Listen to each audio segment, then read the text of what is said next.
সাহেব ভোলা থেকে আপনাদের ভোটে 2008 সালে যখন এমপি সংসদে গেছেন, তখন উনি এই দেশের অনিয়ম যে সমস্ত জিনিসগুলো আছে সব কিছু স্পষ্ট ভাষায় বলছেন। সংসদে উনি কোনো ভয় পান নাই, আর উনি ভয়ের নেতাও না। আমরা ওনার কর্মী হিসাবে ইনশাল্লাহ আমরাও ভয় পাই না।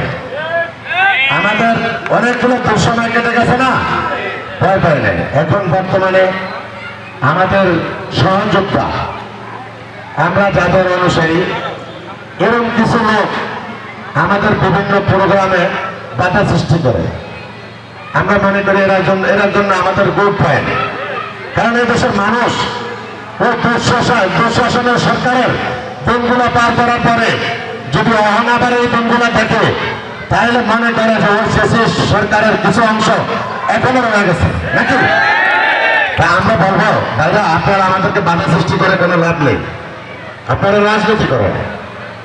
সবচেয়ে বড় কথা হলো কি বলতে পারেন, আমরা যা রাজনীতি করি, ব্যারিস্টার আমদালিব রহমান পার্থ ভাই একজন ভদ্র মানুষ। ওই মানুষটার কথা শুনলে আমাদের কর্মী সভা থেকে ওটা জনসভা পরিণত হয় ইনশাআল্লাহ। এই জন্য ওনাদের মনে একটু কষ্ট যে হায় হায়, ওরা যাই করে সেটা তো বিশাল হয়ে যায়।